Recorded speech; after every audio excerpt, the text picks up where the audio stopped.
Hey everyone, welcome back to the St. Saviour's virtual youth group. My name is Tyler, and thanks so much for joining us for week 4.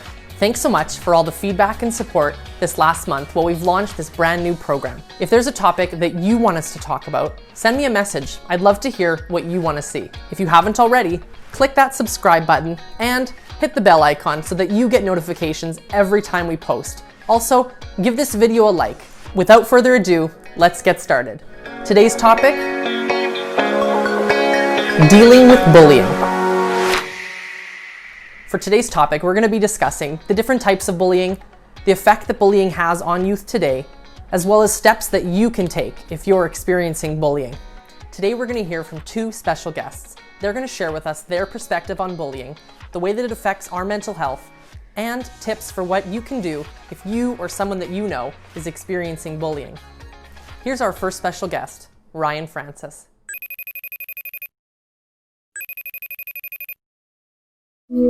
Hey everyone, I'm here with Ryan Francis, and we're going to be talking about bullying in schools and what you guys can do about that if you've ever experienced it, if you've ever witnessed it, and how that might make you feel. So first things first, why don't you start by introducing yourself, telling us a little bit about yourself and what you do.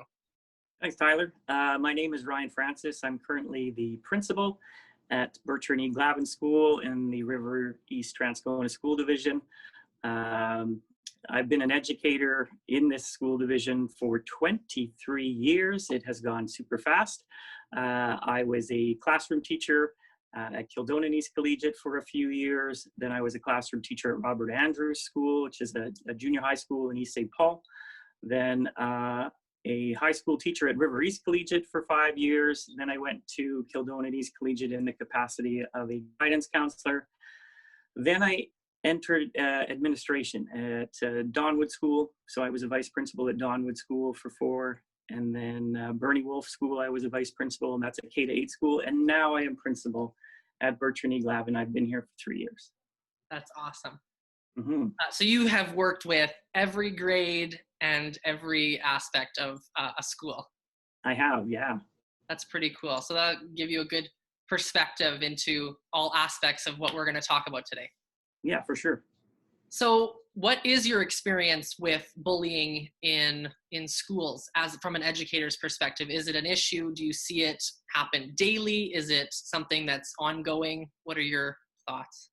Yeah, you know what, I think in my experiences, there's been lots of schools, lots of levels. I've certainly seen evidence of it at all levels.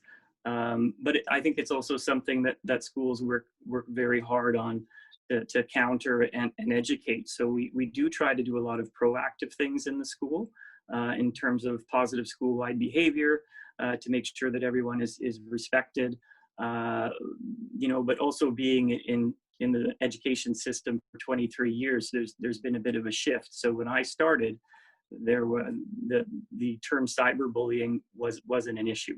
So as of late, that is certainly something that has come up where people feel, I think, a lot more empowered sending certain messages or taking certain approaches or bullying someone online as opposed to in person. So that's something that the schools have really been a part of and have helped support over the last few years for sure. Yeah, and I think the school system and probably you yourself, you've had to adapt, right, to that new form of bullying that, like you said, didn't exist before. Yeah, very much so. So we have we do a lot of training, and that's just throughout our system. So teachers would be trained. We would train services personnel. Admin is trained, just so we're aware of some of the things that are going on and some of the supports that we can put in place. So in my roles in the education system, I've had many conversations with parents and students, and we do try the best to educate. This needs to be a very safe and caring environment for everyone. We're here to all be successful. And it's always kind of my philosophy that students need to feel as comfortable or more comfortable in this building as they would in their own home. So we do need to support all students that would show those concerns. And do you think that your perspective has shifted from being a classroom teacher to now being in the administration side? Sure. Yeah, I deal with it a lot more. And I would say that I probably dealt with it more as in student service. So student services. So in my role as a guidance counselor, Right. I would often take a lot of those calls, or kids would come to me for some support, which I would very much encourage. Right, like there's a lot of problems that I think kids can handle on their own, but I think they also need to be aware when that problem needs to go to an adult. And every adult in our schools is there to help. So you spent time as a guidance counselor and working in student services, and so I think Yeah. you would also know the effect that bullying and does have on a student's mental health. I know that it Mhm. often can lead to, depression, self-harm, and in some cases even suicide and things like that. And I don't know if you've ever dealt with anything that's gotten extreme or out of hand, but do you believe that mental health plays a role? 100%. Yeah, I think that it can play have a great impact on a student's learning, a student's personal life. In a school too, we have to be aware of maybe there's something missing in that the bully's life as well. So we wouldn't just look at supporting that victim, but we would look at what is impacting the bully's life, and how can we support that and turn that around. Because in reality, we want to work with kids so they have the skills when they leave this building, whether that be to go on to a different level of education, or whether that be to go into society, that they need to understand what's acceptable and the expectations, and to build that level of empathy in them so they understand how other people could be feeling as a result of their actions or words.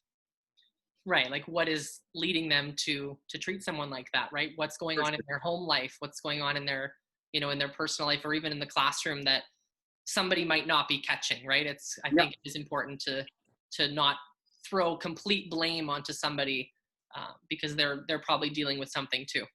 Yeah, and the school is now very involved. Like back when I started teaching, it would be okay. Well, there's a bullying issue at school, but quite often now we'll come in and it would be something over the weekend or something that happened at night, and then you get copies of texts that have been sent at 2 a.m, and that's kind of what we're dealing with a lot more of these days. Hmm. Well, and because those kind of situations are going to affect the day to day, even time in school between those two students or in the classroom, and yeah, so you have to take action, I think, ahead of Yeah, time. yeah. Our support isn't limited to what goes on within our buildings. Very cool. And so, what actions should a student take if they are being bullied? And also on the flip side, if you're witnessing bullying, or if you are privy to that kind of information.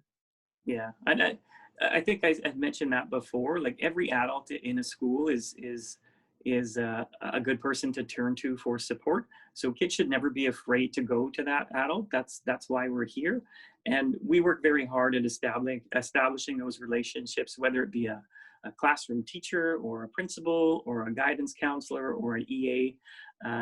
We like to think that we're all very approachable. So if there can be a relationship that a student has with one of those adults in the building, that they do feel comfortable. If that is an adult that is unable to deal with that situation, or is untrained, or doesn't feel comfortable, then certainly there's lots of communication with our staff members. So we are able to provide the necessary supports and get people involved if need be.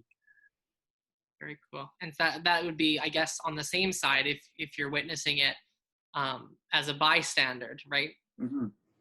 Because a lot of kids will keep that, they're scared, right? And I completely understand that the number of times we've had, there's something that happened but they don't want to tell, or they don't want anyone to mention that they were the snitch, because they think their lives will get a lot worse as a result. So Right. this is again, this is something that schools have been dealing with a long time, even before I started in education.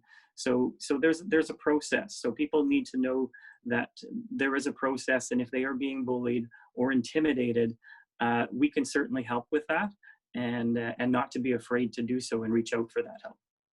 Counselors are great people to reach out to, resource teachers. We are here to help, and we know we take calls from parents all the time too. So sometimes students or children will express concerns about a situation to their parent, and sometimes the parent doesn't know how to handle that. But that's what we're here to help with too. So we don't just simply help the kids, we help parents, we help the community. And if it's not something that we can handle, then we certainly have other resources that we can get involved. Yeah, so just don't be afraid to speak up. Never. No. Awesome. Well, thank you, Ryan. Well, thanks. Thanks again so much to Ryan Francis for talking with us today. It was really great to get your perspective on bullying in school. Check out this video. I was 12 years old. I was 13 years old. I was 12 years old. I was 13 years old when I was bullied. When I was bullied, there were confrontations in hallways. It was pretty much directly face-to-face verbal contact. I was being called a name from my so-called friends. Some person that I don't know slammed my head into the locker and called me a chink. And they just walked away. I was dealing with a lot of, acne problems. This guy, he would just call me pizza face in front of people. I was just walking through the cafeteria and someone called me a faggot. It was kind of like my whole body had chills and I didn't know what to do. They all giggled and laughed, and it actually was a word in Cantonese, and I don't speak Cantonese. I think now I would say like, "Fei mui." What they were calling me was little fat girl. This kid turned around to me with a Sharpie marker, and for all the classmates to hear, and it said, "Hey, Zach, bend over. I want to play connect the dots with your face." I was so embarrassed when it happened. Bullies made me feel so bad about my ethnicity. Like, I really did internalize that. It made me feel like I wasn't as good as anybody else. I didn't really know what is friendship if the people that you think you're close to are laughing at you. It was something that was really heartbreaking for my mom to see. I remember she just always looked so sad for me because I was just being myself, and me being myself meant that I was being bullied. You just have this fear in middle school, in high school, that you're going to be called that for the rest of your life. Now it's a word that I look back on and I use it to see how far I've come. I realized that that's not who I am. I haven't been that since I was, 13, 14 years old. No matter what people think, I can accomplish anything that I want. I was doing great things. I had great friends, a great family. I love my life, and I am more than just a little fat girl. That word does not define me. It never did define me. I'm so much more as a person. I could be whoever I wanted to be, and I was extremely proud of being Asian. I am great. I am happy. I am anything that I want to be. There's going to be a time where you realize that the thing that people target you for is actually your greatest asset. I recommend building a support system and help each other learn that you are more than those words. If you be yourself and you grow up to be who you want to be, you're going to be a great person no matter what. You are so much more than any of the words that anyone could say to you. Have you ever been bullied? If you or someone that you know is experiencing bullying, it is so important to remember that you're not alone. There's always somebody you can talk to. There's always somebody you can trust. Whether that's a parent, a friend, an administrator in your school, find someone that you can open up to and trust and share your experience with. Have you ever been a witness to bullying? It's time to stand up. Check out this next video.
Next up, Tristan Mitchell.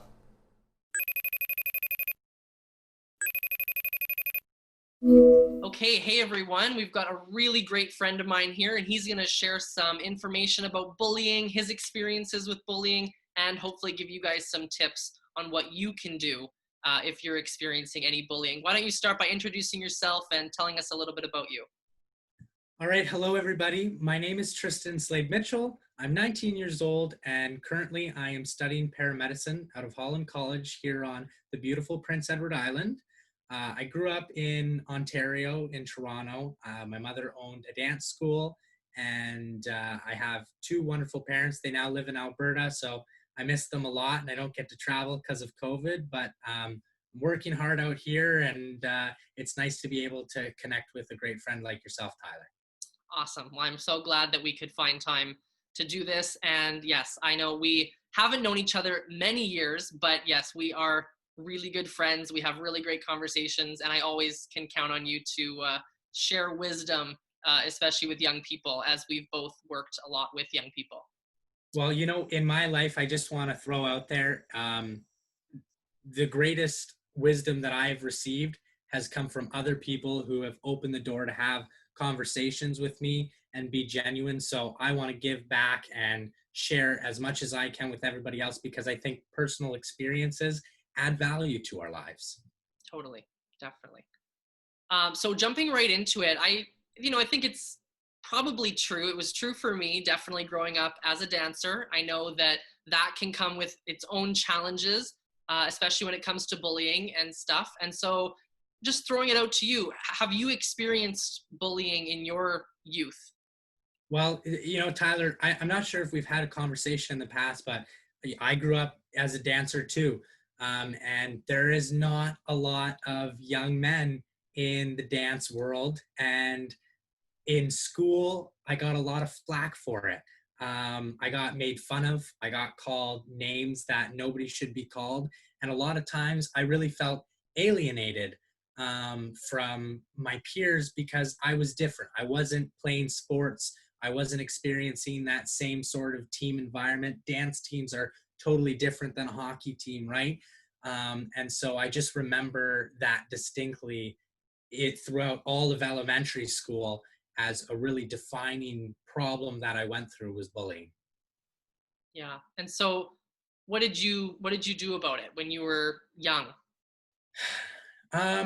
You know, when it first started coming out and happening, I was really thrown off. You know, I was raised graciously with wonderful parents who taught me to treat others with love and respect, to be kind to others. And so hearing and seeing other people treat me like that was very shocking. And then at times it really started to hurt because I didn't see myself as different as anyone else. I saw myself as who I was, human, a person, and I always loved people. I always wanted to be friends with everybody. You know me, I always giving people high fives pre-COVID. So it was difficult. And then over time, it started to hurt me a lot. And what I did was I reached out. I would talk to my grandmother, talk to my parents, talk to good friends of mine, and just kind of express what's going on, because a lot gets built up in your head over time. And I really learned to just embrace who I was, love my uniqueness, and to continue following my passions despite others' disapproval of it. Because in the end, I knew that what I was doing was good for me, made me happy, and that's what mattered most. Yeah, and I think at the end of the day, you were doing what you love to do. And I think it's so important that, and I believe this too, and I was the same way, that you didn't stop doing what you enjoyed doing because of what other people thought. And I think that happens a lot with young people is, you know, they get bullied and peer pressured into, you know, joining a sports team they didn't want to be on, or dropping out of something that they really enjoy doing to try to fit in, to try to, you know, conform to something. And so, you know, what would you say to someone who's in that position and maybe not sure if they want to continue with what they're doing because it's not cool? Learning resiliency is really important. And learning to embrace your story and who you are is necessary to overcoming that.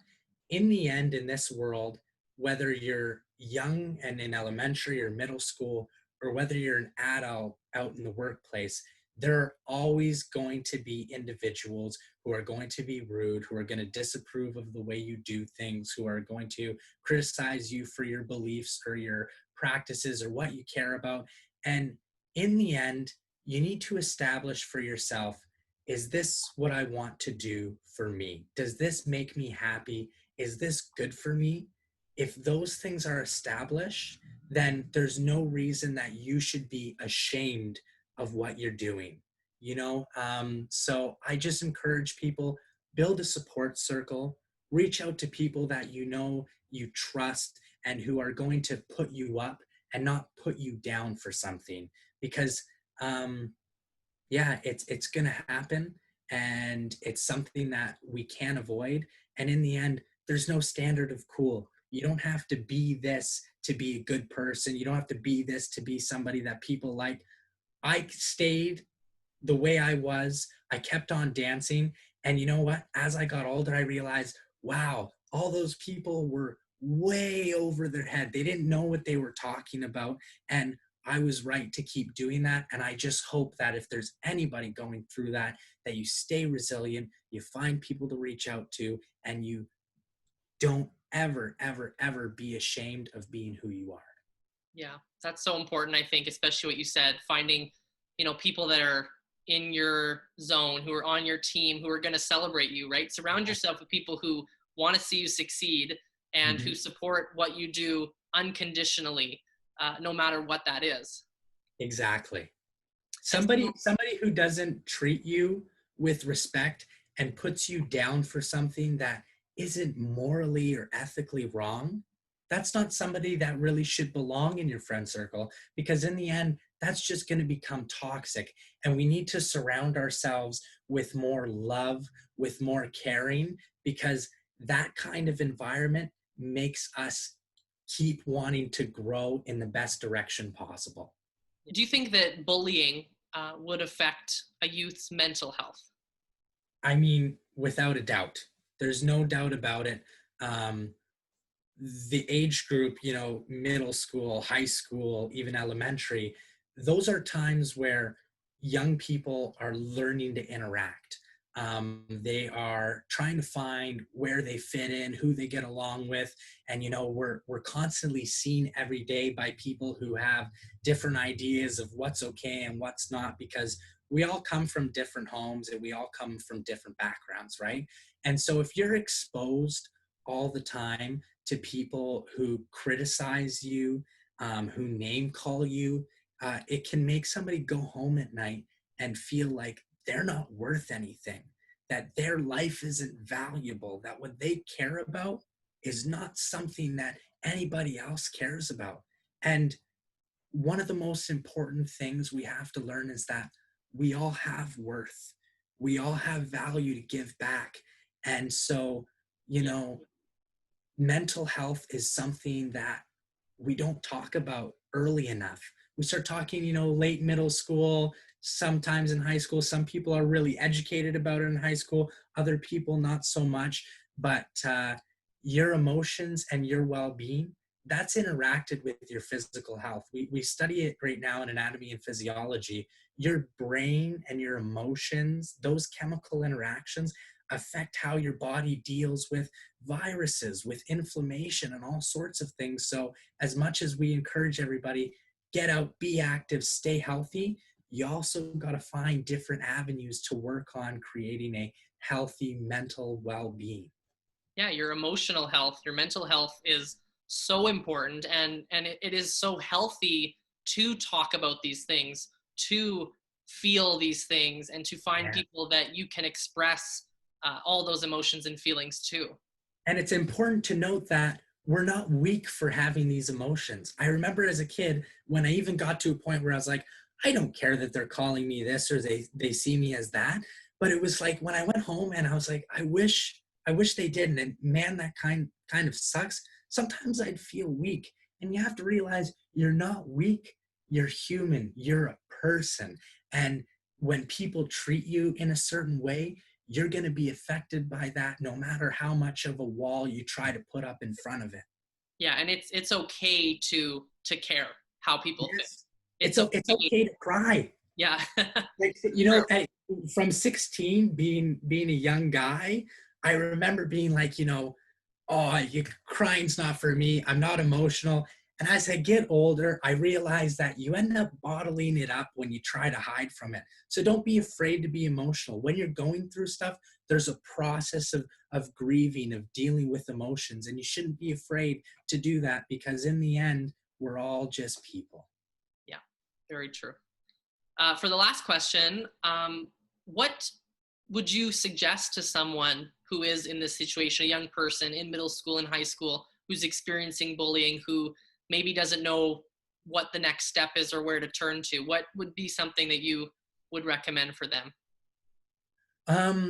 You know, at first, I always tell people, stick up for yourself. Don't be afraid to say and tell somebody that they're wrong or what they're doing is not okay. If something persists, you need to bring that to the attention of somebody. You know, if it's very serious, it can absolutely be a police matter. If it's something that's affecting your learning at school, or, you know, your relationships on a team or something, you have to go talk to the coach or the person in charge, because it's not okay and it's not acceptable. If you witness it, number one, always reach out to that person and let them know that you're here for them to talk to and you want to support them. And if you're seeing that somebody is feeling reluctant to do something, don't be afraid to sometimes take the initiative to help them out and get them to the people who can help them. And number three, in a world where we are online and a lot of people younger and younger are starting to get on Instagram, starting to get on Snapchat especially, if somebody sends something to you that is rude, that is harsh, that is bullying, take a screenshot of it. Don't even worry about the other person seeing that you've taken a screenshot of that. Don't respond to it, and just bring it to the appropriate authority to be dealt with. You don't need to interact with people who treat you poorly. That's not something that's required of you. And what they're doing, they need to be held accountable for. So it's really important to, you know, not hide from it. And sometimes, you know what, that person, they may not understand that what they're doing is wrong. So those conversations need to be had. So don't be afraid to stick up for yourself. Do not ever hesitate to stick up for others. And if dealing with it yourself is not going well, don't turn to outbursts. It never needs to turn physical. Try to reach an appropriate authority to get that, you know, sorted out. Awesome. Thanks, Tristan. Perfect. You have a good day. Thanks again so much to Tristan Mitchell for talking with us today. It's always so great to get your perspective and wisdom, and I hope that the youth remember your wise words. You can't always take the situation into your own hands. Sometimes you have to get an adult involved. No matter how hard it seems, no matter how many times you feel like someone is putting you down or treating you differently, remember that what other people think of you does not define who you are. Be confident, be resilient. Even if at times it feels like impossible, you will overcome it. Don't let it define you. It says in Luke 6, chapter 27, "Love your enemies, do good to those who hate you, bless those who curse you, pray for those who mistreat you." If you ever feel like there's nobody to talk to, remember that with God, you're never alone. Well, that's everything for today. Thanks again to Ryan and Tristan for talking with me today, and thanks to you for checking into this video. Share it, give it a like, and if you haven't already, subscribe to our channel. Hit the bell icon so that you get notifications every time we post a new video, every Sunday at 2 p.m. Join us next week for a 2-part series on mental health. Have a great week and see you next time.